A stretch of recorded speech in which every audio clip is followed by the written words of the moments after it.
Hello friends, welcome to my channel. இன்றைக்கி நம்ம வீடியோவில் ஆரோக்கியமான ஒரு உணவு தாங்க பார்க்க போகிறோம். இது தினசரி நம்ம உணவில் எடுத்துகிட்டு வரும்போது நமக்கு ஏற்படுற கை கால் வலி, மூட்டு வலி, கழுத்து வலி இந்த மாதிரி பிரச்சனைகளும் இல்லாமல் இருக்கும். பசங்களையும் இதை விரும்பி சாப்பிடுவாங்க. ரொம்பவும் ஆரோக்கியமானது. தினசரி இல்லாட்டியும் வாரத்தில் 2 முறையாச்சும் இதை எடுத்துக்கலாங்க. இதை எப்படி செய்யலான்னு பார்க்கலாம் வாங்க. இதுக்கு ஒரு 1/2 கிலோ அளவுக்கு நான் கார அரிசி எடுத்திருக்கேன். சிகப்பரிசி வேறங்க, கார அரிசி வேறு.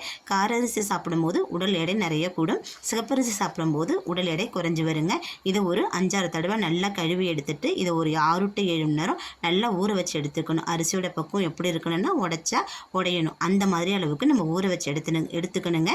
ஊற வச்சு எடுத்தால் தான் நம்ம செய்கிற உணவுக்கு இது கரெக்டான பக்குவத்தில் இருக்கும். நான் 7 மணி நேரம் ஊற வச்சு எடுத்துகிட்டு வந்துட்டேன்.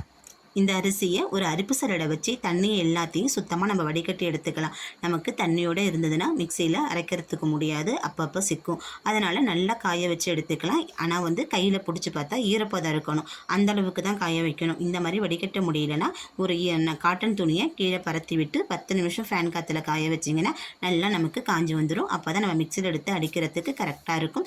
ஈரப்பதத்தோடு அடைச்சிடாதீங்க, மாவு குழன்னு இருக்கும். நம்ம செய்கிற உணவுக்கு இது கரெக்டான பக்குவத்தில் வராது. இப்போ ஒரு 10 நிமிஷமாக காத்தோட்டமாக வச்சுட்டு உங்களுக்கு எடுத்து காமிக்கிறேன் பாருங்கள்.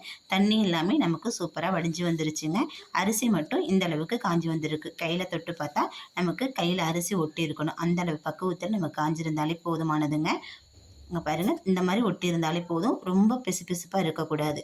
இதை ஒரு மிக்ஸி ஜாருக்கு மாற்றி நம்ம புட்டு பக்குவத்துக்கு அரைச்சி எடுத்துகிட்டு வந்துடலாங்க. நம்ம நிறைய செஞ்சு கூட ஸ்டோர் பண்ணி வச்சுக்கலாம். நான் மிக்சியில் மட்டும் போட்டு அரைச்சி கொஞ்சம் கொஞ்சமாக நான் எடுத்துக்க போகிறேன். மிக்சியில் அரைக்கும் போது கொஞ்சம் கொஞ்சமாக மாவு சேர்த்து அரைச்சி எடுத்துக்குங்க. இது கூடவே நான் ஏலக்காவும் சேர்த்து அரைச்சிட்டு வந்துட போகிறேங்க. ஒரு 5-6 ஏலக்காய் சேர்த்துக்குங்க. நம்ம எந்த அளவுக்கு அரிசி எடுத்துருக்கோமோ அந்த வாசத்துக்கு தகுந்த மாதிரி ஏலக்காயும் சேர்த்துக்குங்க. சேர்த்துட்டு இதை நம்ம அரைச்சி எடுத்துகிட்டு வந்துடலாம். அரைச்சி எடுத்துகிட்டு வந்துட்டேன் பாருங்கள். இந்த அளவுக்கு இருக்குது. நீங்கள் சளிச்சு வேணாலும் சேர்த்துக்கலாம், இல்லை அப்படியேனாலும் நீங்கள் பயன்படுத்திக்கலாம். கொஞ்சம் குறைப்பாக இருந்தால் தான் புட்டு செய்கிறதுக்கு நமக்கு கரெக்டாக இருக்கும். இதே கொழுக்கட்டை செய்கிறதுக்குன்னா கொஞ்சம் நீங்கள் சளிச்சு எடுத்துக்குங்க. இது ஒரு பாத்திரத்தில் மாற்றிக்கிறேன். நான் ஊற வச்சுருந்த அரிசி வரைக்குமே அரைச்சி எடுத்துகிட்டு வந்துட்டேங்க. நம்ம கையில் பிடிச்சி பார்த்தாக்கா இந்த மாதிரி பிடிக்கிறதுக்கு வரணும். இது கரெக்டான பக்குவத்தில் இருக்குன்னு அர்த்தங்க. நீங்கள் வேணும்னாக்கா நீங்கள் சளிச்சிட்டு கூட செஞ்சுக்கலாம். நான் அப்படியே செஞ்சுக்கிறேன். இதில் நமக்கு தேவையான அளவுக்கு நான் மாவு எடுத்துக்கிறேன். ஒரு 2 கப் அளவுக்கு நான் மாவு சேர்த்துக்கிறேங்க. மீத மாவு இன்னொரு ரெசிபி செய்கிறதுக்காக வச்சுருக்கேன். அதையும் உங்கள்கிட்ட காமிக்கிறேன். வீடியோ ஃபுல்லுமே ஸ்கிப் பண்ணாமல் பாருங்கள். இந்த அளவுக்கு சேர்த்துட்டு இது கூட தேவையான அளவுக்கு உப்பு சேர்த்துக்குங்க. அதுக்கப்புறம் இதுக்கு தேவையான அளவுக்கு கொஞ்சமாக தண்ணி சுடு தண்ணி சேர்த்து பிசைஞ்சுக்குங்க. நிறையா சேர்த்துடக்கூடாது, ஏன்னா மாவுலேயும் லைட்டாக நமக்கு ஈரப்பதம் இருக்கும். மாவை கொஞ்சம் கொஞ்சமாக தெளித்து தான் நம்ம சேர்த்துக்கணும். இல்லைனா மாவு குழன்னு போயிடும், நமக்கு பிடிக்கிறதுக்கு கரெக்டாக வராது. நான் எல்லா மாவுமே பிசைஞ்சு எடுத்துகிட்டு உங்களுக்கு காமிக்கிறேன் பாருங்கள். நான் மாவு எல்லாமே விரசி எடுத்துகிட்டு வந்துட்டேங்க. இந்த அளவுக்கு இருக்குது. குறைன்னு இருந்தால் தான் இந்த மாதிரி உதிரியாக வரும். கரெக்டான பக்குவத்தில் புட்டுக்கு பிசைஞ்சு எடுத்துட்டேங்க. இதை ஒரு இட்லி பாத்திரத்தில் நம்ம மாற்றிக்கலாம். இட்லி பாத்திரத்தில் ஏற்கனவே தண்ணி நல்லா கொதிக்க வச்சுட்டேன். அது மேலே துணியையும் பரத்திட்டேங்க. இது மேலே நமக்கு தேவையான அளவுக்கு புட்டு மாவை நம்ம பரப்பி வச்சிட வேண்டியதான். நான் மேலடுக்கில் வச்சுருக்கேன், நீங்கள் கீழடுக்கில் கூட வச்சுக்கலாம். வச்சுட்டு நம்ம ஒரு 10 நிமிஷம் அப்படியே வேக விட்டோம்னா நமக்கு சூப்பராக புட்டு வெந்து வந்துடுங்க. புட்டு வெந்துட்டா இல்லையான்னு பார்க்குறதுக்கு நம்ம கையில் எடுத்து உருட்டி பார்த்தோம்னா புட்டு உருண்டு வரணும். அந்த அளவுக்கு இருந்தால் தான் நமக்கு கரெக்டாக புட்டு வெந்து வந்திருக்குன்னு அர்த்தங்க. நமக்கு உருளைனாக்கா புட்டு வேகலைன்னு அர்த்தம். நம்ம ஒரு 5 நிமிஷம் திரும்பியும் அதை வேக வச்சு எடுத்துக்கலாம். திரும்பி 5 நிமிஷம் கழித்து நான் பார்க்குறேன். இங்கே பாருங்கள், புட்டு இந்த அளவுக்கு நமக்கு உருட்டுறதுக்கு வருது. இப்போது கரெக்டான பக்குவத்தில் நமக்கு புட்டு ரெடி ஆகிடுச்சு. இப்போ நம்ம இன்னொரு ரெசிபி செஞ்சு எடுத்துக்கலாம். இன்னொரு பாத்திரத்தில் நான் தேவையான அளவுக்கு மாவு எடுத்துருக்கேன். நான் எடுத்திருந்த மாவை 2 பகுதியாக நான் பிரித்து எடுத்துக்கிட்டேன். இதில் தேவையான அளவுக்கு உப்பு சேர்த்துக்கிறேன். ஒரு மூடி அளவுக்கு தேங்காய் துருவி சேர்த்துருக்கேன். நம்ம ஏலக்காய் ஏற்கனவே மாவில் போட்டு அரைச்சதுனால சேர்க்க வேண்டிய அவசியம் இல்லை. உங்களுக்கு கூடுதலாக வேணும்னா நீங்கள் சேர்த்துக்கலாம். இப்போ கொஞ்சமாக தண்ணி ஊற்றி நம்ம பிசைஞ்சு எடுத்துக்கலாங்க. இதுலேயும் நிறையா தண்ணி சேர்த்துடக்கூடாது. இப்போது இது கூட நான் 1 கப் அளவுக்கு நாட்டு சர்க்கரை சேர்த்துக்கிறேன். நாட்டு சர்க்கரையும் வெல்லமும் சேர்த்து நம்ம செய்யும்போது சுவை நல்லா இருக்குங்க. இந்த அரிசியை ஊற வச்சு அப்படியே மிக்சியில் ஒன்றும் பாதியமாக இடித்து தேங்காய் சர்க்கரை போட்டு சாப்பிட்டோம்னா அவ்வளோ ருசியாக இருக்கும். இது கூட வெள்ளை சர்க்கரை வேணும்னா சேர்த்துக்குங்க. வெள்ளை சர்க்கரையை தவிர்ப்பது நல்லது. இதுக்கும் போதுமான அளவுக்கு சுடு தண்ணி ஊற்றி நம்ம பிசைஞ்சு எடுத்துக்கலாம். இது கூட வேணும்னா 1 கப் அளவுக்கு நம்ம பச்சரிசி மாவு கூட சேர்த்து செய்யலாங்க. இன்னும் சாஃப்டாக இருக்கும், நமக்கு மெதுன்னு நமக்கு கொழுக்கட்டை கிடைக்கும்.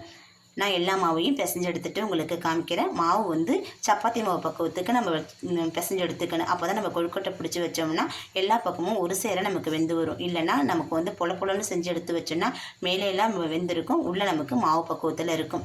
இப்போ எல்லா மாவையும் இந்த மாதிரி உருட்டி கையோட 4 விரலையும் அப்படியே வச்சு அமுத்தி எடுத்தோம்னா சூப்பரான புடி கொழுக்கட்டை நமக்கு ரெடிங்க.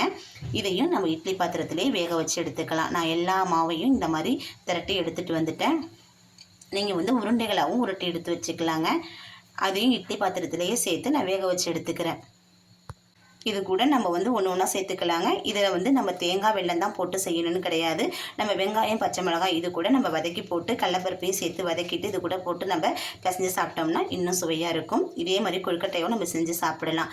இப்போது புட்டு ரெடியாகிடுச்சு பாருங்கள். புட்டு எவ்வளோ உதிரியாக இருக்குது பாருங்கள். புட்டுக்கு மாவு அடிக்கும் போது கொஞ்சம் குறை நம்ம அடித்து வச்சோம்னாக்கா நம்ம எப்போ உதுத்து விட்டாலும் நமக்கு பொலன்னு இருக்கும். கொஞ்சம் மாவு நைஸாக இருந்ததுன்னா அந்த உருளையை நமக்கு உடச்சி வரத்துக்கு கஷ்டமாக இருக்கும். சாப்பிடும் போது நமக்கு வந்து கடினமாக இருக்குங்க. இது கூட 1 கப் அளவுக்கு தேங்காய், நமக்கு தேவையான அளவுக்கு சர்க்கரை, இதையும் சேர்த்துட்டு நல்லா கிளறி விட்டுட்டு பசங்களுக்கு கொடுத்தீங்கன்னா பசங்க அருமையாக சாப்பிட்ருவாங்க. இதை நம்ம காலை உணவாகவும் எடுத்துக்கலாங்க. உடம்புக்கு ரொம்ப ஆரோக்கியமானது. சூப்பராக நம்ம ரெடி பண்ணி எடுத்துட்டோங்க. இதில் சத்துக்கள் நிறைய நிறைஞ்சிருக்குங்க. கைவலி, கால்வலி, மூட்டு வலி இந்த மாதிரி பிரச்சனை உள்ளவங்க வாரத்துக்கு 2-3 முறையாச்சும் இதை எடுத்துகிட்டு வந்துட்டோம்னா நமக்கு நல்ல உடல் ஆரோக்கியத்தை கொடுக்குங்க. வலுவாகவும் இருக்குங்க எலும்புகளுக்கு. இதை நீங்கள் வந்து வெறும் பச்சரிசியில் செஞ்சு சாப்பிட்றதோட இந்த மாதிரி கலவை அரிசியில் செஞ்சு சாப்பிடும்போது உடல் ஆரோக்கியத்துக்கு ரொம்ப நல்லதுங்க. நீங்களும் இந்த ரெசிபியை செஞ்சு பாருங்கள். செஞ்சு பார்த்துட்டு எப்படி இருந்துச்சுன்னு என் கூட உங்கள் ஃபீட்பேக்கை ஷேர் பண்ணிக்கோங்க. பிடிச்சா என் சேனலுக்கு ஒரு லைக் கொடுங்க. வாங்க நம்ம வந்து செஞ்ச கொழுக்கட்டை எப்படி வந்திருக்குன்னு பார்க்கலாம். கொழுக்கட்டை ஆவியில் வேக வச்சுருந்தோம். எல்லாமே சூப்பராக நமக்கு வெந்து வந்துருச்சு. கொழுக்கட்டை வெந்துட்டா இல்லையான்னு இந்த மாதிரி ஒரு கரண்டியை வச்சு குத்தி பாருங்கள். குத்தி பார்க்கும்போது நமக்கு நல்லா வெந்து வந்தது தெரியும். சூப்பராக வெந்து வந்துருச்சு நமக்கு. இது பசங்களோட ஸ்கூலுக்கு ஸ்நாக்ஸ் பாக்ஸில் நம்ம கொடுத்து விடலாம். இல்லை பசங்க ஸ்கூல் விட்டு வரப்போ இந்த மாதிரி செஞ்சு கொடுத்தோம்னா ஒரு காப்பியோடு இது 2 வச்சு சாப்பிட்டாங்கன்னா வயிறும் ரொம்ப நிறைஞ்சிருக்குங்க. ஹெல்த்தான ஆரோக்கியமான உணவை நீங்களும் உங்கள் வீட்டில் ட்ரை பண்ணி பாருங்கள். ட்ரை பண்ணி பார்த்துட்டு எப்படி இருந்துச்சுன்னு உங்கள் ஃபீட்பேக் என் கூட ஷேர் பண்ணுங்கள். வீடியோ பிடிச்சா லைக் பண்ணுங்கள், சப்ஸ்கிரைப் பண்ணி சப்போர்ட் பண்ணுங்கள். நன்றி.